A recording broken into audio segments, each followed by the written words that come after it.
Shalom. Ada satu lagu lama ya, diciptakan oleh seorang hamba Tuhan pendeta, diambil dari Mazmur 84 ya. Judulnya Ya Tuhan Ku Percaya. Percaya itu masalah keputusan ya. Ketika kita memutuskan untuk percaya, maka apa yang Tuhan janjikan itu akan muncul ya, akan terjadi dalam kehidupan kita. Yuk nyanyi dulu lagu ini ya. Ya Tuhan ku percaya, aku percaya, lewati lembah air mata, aku percaya,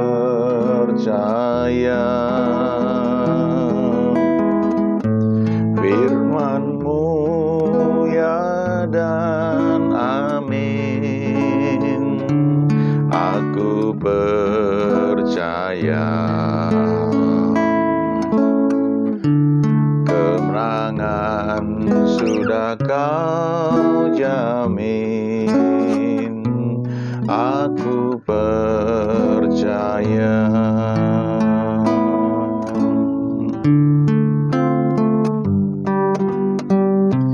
Ya Tuhan ku percaya, aku percaya, lewati lembah air mata, aku percaya,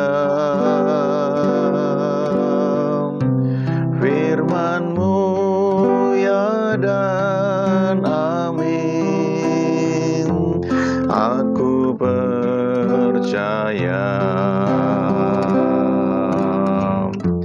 kemenangan sudah Kau jamin, aku percaya, kemenangan sudah Kau jamin, aku percaya, kemenangan sudah Kau jamin, aku percaya.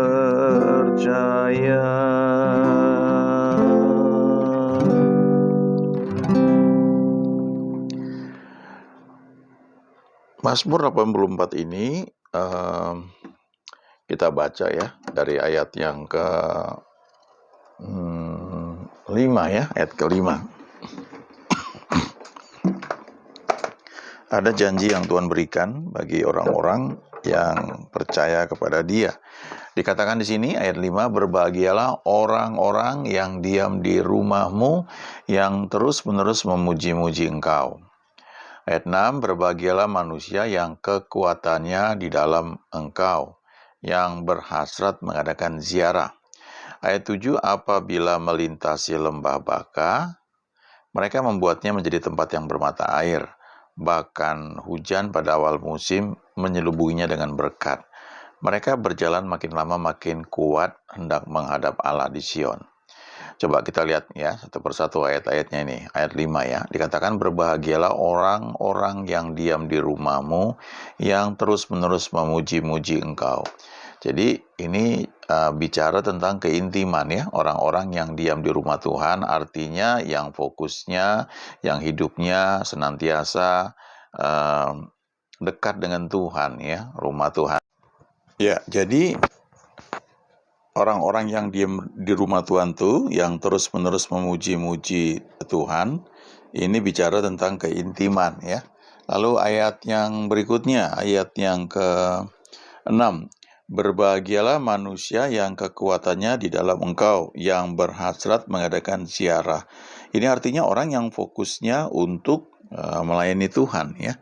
Orang yang mengandalkan Tuhan, yang menaruh harapnya pada Tuhan, karena dikatakan di sini kekuatannya di dalam Tuhan ya. Lalu ayat 7. Nah, apabila melintasi lembah baka. Lembah baka itu dalam terjemahan lama itu lembah penangisan atau the weeping valley, ya, lembah air mata. Apabila melintasi lembah baka, melintasi lembah air mata, mereka membuatnya menjadi tempat yang bermata air. Bahkan hujan pada awal musim menjelubunginya dengan berkat. Mereka berjalan makin lama makin kuat hendak menghadap Allah di Sion. Jadi kalau kita lihat di sini, ya, orang-orang yang intim dengan Tuhan, yang terus-menerus memuji-muji Tuhan, yang mengandalkan Tuhan, yang menaruh harapannya pada Tuhan, lalu yang tujuan hidupnya itu adalah untuk menyenangkan Tuhan, ya, untuk beribadah, ya, mendedikasikan hidupnya kepada Tuhan, walaupun tidak harus jadi seorang full timer atau orang yang melayani Tuhan sepenuh waktu. Nah, mereka ini bukan berarti nggak pernah mengalami masalah, ya. Karena di ayat 7 dikatakan apabila melintasi lembah baka. Jadi ada aja saatnya mungkin melewati lembah-lembah itu kan tempat yang rendah, ya. Kalau dikatakan lembah air mata artinya ini tempat yang nggak nyaman gitu, ya. Tapi dikatakan di sini orang-orang seperti yang disebutkan di ayat 5 dan ayat 6 ini, kalau melintasi lembah baka, lembah air mata, mereka mengubahnya, membuatnya menjadi tempat yang bermata air, ya. Ini yang luar biasa, ya. Jadi mereka itu membawa perubahan ketika lewati tempat yang mungkin sedih, banyak orang sedang berduka, mereka mengubahnya menjadi tempat yang bermata air, ya. Menjadi tempat yang tadinya air mata, jadi justru ada mata air, ada kehidupan.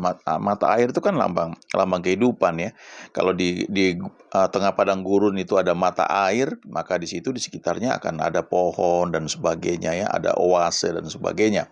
Karena ada mata air, ya. Jadi mereka ini orang-orang yang intim dengan Tuhan, yang terus-menerus memuji-muji Tuhan, yang mengandalkan Tuhan, lalu yang fokusnya untuk menyenangkan Tuhan. Ketika mereka melewati tempat-tempat yang mungkin penuh kesedihan, mereka memberi harapan baru bagi tempat tersebut, bagi orang-orang yang ada di situ. Mereka mengubahnya menjadi tempat yang bermata air, ya, tempat yang penuh pengharapan. Tidak hanya itu, dikatakan hujan awal musim menyelubunginya dengan berkat. Jadi ada berkat yang diterima ketika lewat lembah air mata, ya, lembah baka. Lalu yang lebih lanjut dikatakan ayat 8, mereka berjalan makin lama makin kuat hendak menghadap Allah di Sion. Jadi dalam kehidupan orang percaya, orang yang mengandalkan Tuhan, tidak berarti nggak ada masalah, nggak ada kesulitan, ya, tidak ada air mata, bukan seperti itu. Tapi yang membedakannya adalah ketika mereka melalui tempat, misalnya tempat yang sedang berduka, mereka memberi pengharapan, ya. Ketika mereka memberi satu kata-kata penghiburan, itu bukan satu kata-kata yang klise, ya. Tapi ada kekuatan yang mengalir sehingga orang yang mendengarnya itu menjadi punya pengharapan baru. Air matanya tidak hanya dihapuskan, tapi kemudian menjadi punya pengharapan, ya. Seseorang yang punya pengharapan itu mempunyai semangat untuk hidup, ya, untuk melakukan sesuatu. Dan lalu lebih lanjut lagi ada berkat, ya. Berkat yang hanya terjadi ketika lewat lembah air mata. Tentunya ada syaratnya, ayat 5 dan ayat 6 itu, ya, intim dengan Tuhan, suka memuji-muji Tuhan, lalu mengandalkan Tuhan, ya. Sehingga ketika lewat lembah air mata justru dapat berkat di situ. Dan kemudian makin kuat, ya, makin lama makin kuat hendak menghadap Allah di Sion. Kalau kita perhatikan dalam kehidupan kita, ya, ada masa-masa yang kita melalui lembah, ya. Kalau dikatakan apabila artinya tidak selalu, ya, tapi ada saat-saat melalui lembah, tapi karena kita percaya kepada Tuhan, mengandalkan Tuhan, Makanya ada pengharapan ya, pengharapan baru yang kita miliki. Saya ingat sekian tahun yang lalu ada seorang hamba Tuhan senior ya yang pelayanannya besar sekali ya. Dia memang gak bangun pelayanan khusus, tapi dia menjadi guru ya, menjadi mentor bagi cukup banyak hamba Tuhan yang sekarang ini pelayanannya juga besar ya, baik di yayasan maupun di gereja ya. Nah, hamba Tuhan ini juga nggak bangun gereja ya, tapi pelayanannya sampai kemana-mana ya. Nah, waktu dia meninggal itu ada entah berapa hari ya di rumah duka. Saya hadir di hari keberapa begitu dan ketemu dengan hamba-hamba Tuhan lain. Wah, itu kayak reuni ya. Itu tempat kedukaan mustinya, tapi di situ kami berkumpul ya, tertawa ya, menceritakan berkat Tuhan, bagaimana pengalaman melayani bersama hamba Tuhan ini yang sudah lebih dulu pulang ke surga ya. Saya nggak melihat ada duka cita di situ, tapi ada sukacita ya. Ada satu aura yang itu yang saya pikir itu jadi tempat bermata air ya. Lalu ketika kebaktian, ada beberapa kali kebaktian karena hamba Tuhan ini jadi berkat bagi banyak orang, jadi dibuat beberapa kali kebaktian, diberi kesempatan bagi mereka yang mau share sesuatu. Dan salah seorang hamba Tuhan yang bagikan itu ya, saya ada di situ, saya dengar dia cerita bagaimana orang ini, hamba Tuhan yang ya sudah meninggal itu menjadi berkat dalam hidupnya ya.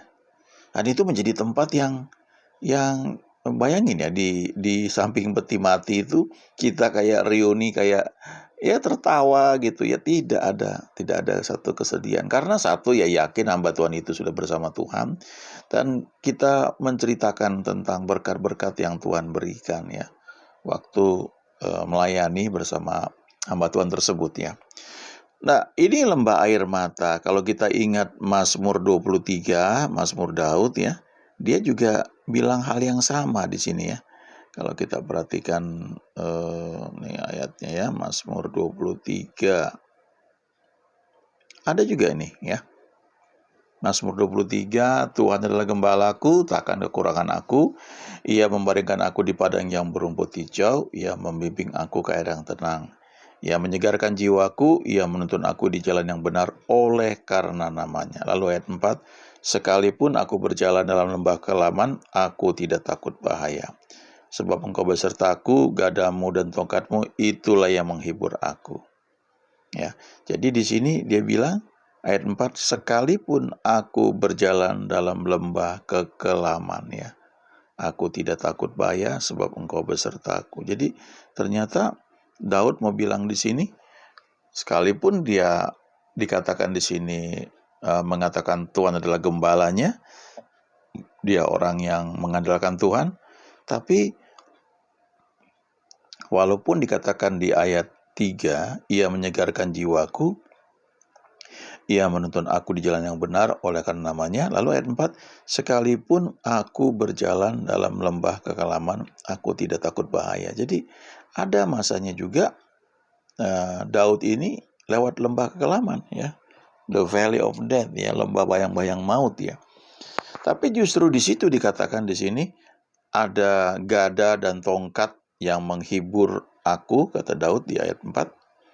Jadi gada itu kan melambangkan kuasa Tuhan ya, the power of God. Jadi kuasa Tuhan itu baru nyata, teruji, terlihat ketika lewat lembah ya, lewat lembah kekelaman di sini ya. Lalu ayat 5 dikatakan engkau menyediakan hidangan bagiku di hadapan lawanku, engkau mengurapi kepalaku dengan minyak. Jadi di sini justru di tengah-tengah lembah ya, lembah kekelaman ini Tuhan menyediakan hidangan, dan hidangan itu di hadapan para lawan ya, di hadapan masalah, di hadapan kesulitan, justru Tuhan sediakan hidangan ya. Nah ini sekarang ya, kita ini kan sebagian besar dunia ini masih mengalami masa pandemi ya, dan itu sudah 2 tahun. Nah ini kan seperti lembah kekelaman ya.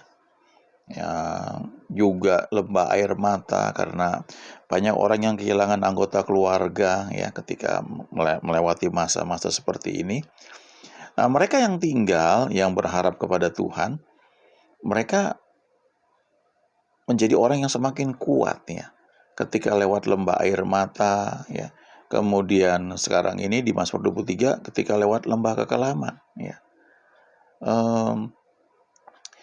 Di ayat 5 ini janji Tuhan ya. Engkau menyediakan hidangan bagiku di hadapan lawanku. Jadi kalau dikatakan menyediakan hidangan, itu artinya bukan sekedar makanan ya.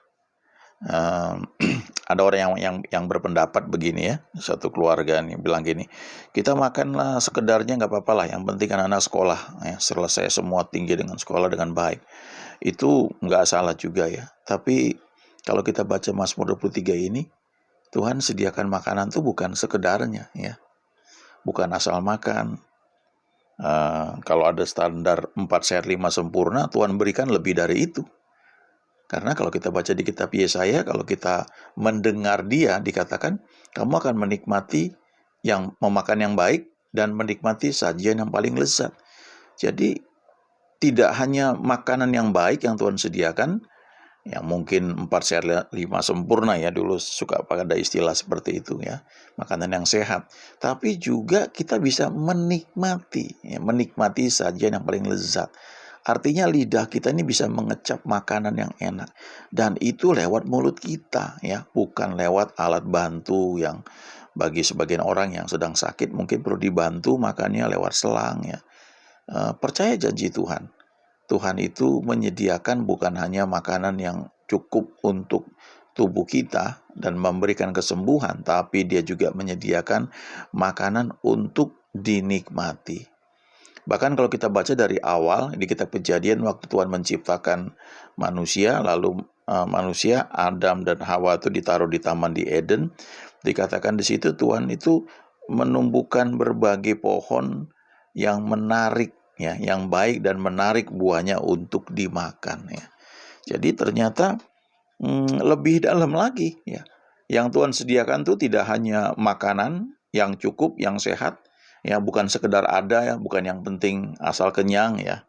Misalnya ada orang yang mau praktis ya, udah makan Indomie aja misalnya ya, nggak sehat makan itu ya. Dan sekali-sekali ya, barangkali kita pengen makan seperti itu, apalagi kalau barangkali di satu tempat, misalnya kalau beberapa teman kalau pergi ke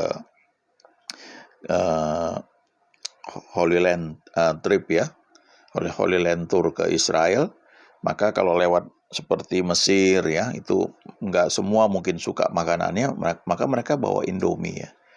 Nah, tapi kalau tiap hari makan Indomie kan gak sehat ya. Nah, yang Tuhan janjikan itu makanan yang sehat, memakan yang baik ya, kemudian menikmati sajian yang paling lezat, artinya kita juga bisa merasakan dengan lidah kita. Dan kemudian kalau dibaca di kitab Kejadian itu, makanan yang Tuhan berikan pada masa itu yaitu pohon-pohonan ya, buahnya yang dimakan, dikatakan buahnya itu yang baik dan menariknya untuk dimakan. Jadi yang terlihat juga bagus, enak ditata dengan baik. Nah, itu yang namanya hidangan. Ya, bahasa Inggrisnya ini prepares a table ya. Jadi disiapkan meja ya. Meja tempat makan, ini makanan yang bagus ya, yang nyaman lah gitu. Saya ingat dulu kalau ikut berlayar ya sama orang tua ya, sama ayah saya. Nah, kami kalau waktu makan tuh makan di salon istilahnya, tempat makan perwira ya. Di situ ditata rapi mejanya ya, bagus sekali. Lalu ada waiter, pelayan yang selalu siap di situ. Dan dia yang mengambil nasi ya, yang menuangkannya taruh ke piring kita. Kemudian nanti terus itu makanan disediakan dengan berlimpah. Dan waiternya ini pakai seragam yang bagus ya. Jadi Jadi seperti itu ketika Tuhan menyediakan hidangan dan disediakan hidangannya di hadapan masalah. Jadi artinya begini loh, di tengah masa pandemi seperti ini pun, kalau kita mengandalkan Tuhan, kita menjadikan Dia gembala kita ya. Katakanlah kita mau jalan-jalan ya, mau kemana gitu ya. Tuhan itu menyediakan yang terbaik buat kita. Jadi sementara situasi kelihatannya itu ya dikatakan lembah kekelaman atau lembah air mata, tapi tuh di tengah keadaan seperti itu Tuhan bisa menyediakan bagi kita itu hidangan dan kita bisa nikmati. Kalau dikatakan engkau mengurapi kepalaku dengan minyak, pialaku penuh melimpah. Jadi artinya ada pengurapan yang itu muncul atau terjadi atau kita terima ketika kita lewat lembah di sini. Dalam hal ini lembah kekelaman, ya, the valley of death. Nah, jadi poinnya apa dari cerita mengenai lembah kekelaman dan juga lembah air mata ini adalah jangan kita merasa takut ya atau lari ketika kita menghadapi masalah. Yang penting pastikan bahwa Tuhan menuntun kita ya. Pastikan bahwa kita intim dengan Dia. Ini Mazmur 84 ya. Ayat 5. Berbahagialah orang-orang yang diam di rumahmu yang terus-menerus memuji-muji Engkau. Nah, ini yang perlu kita lakukan. Ya, kadang-kadang kalau nggak hati-hati kita bisa terlena ya. Karena masa pandemi sebagian work from home ya, WFH. Ada yang bilang lebih repot katanya. Tapi minimal kan kita nggak keluar dari rumah ya. Kita sudah hemat waktu untuk perjalanan, kita hemat juga bensin, tenaga ya, uang makan siang misalnya kayak gitu. Kita bisa di rumah. Nah, waktu yang berlebih itu karena kita tadinya mungkin berangkat jam 6 dari rumah, tapi sekarang ya kita mandi setengah 8 pun masih keburu ya. Kita punya banyak waktu ya, jam 6 sampai setengah 8, 1,5 jam. Kita bisa banyak baca firman Tuhan, berdoa bersama keluarga ya. Kita bangun diri kita begitu rupa ya, sehingga kita ini semakin bertumbuh di dalam Tuhan. Ya, itu yang perlu kita lakukan. Belajar setia ya.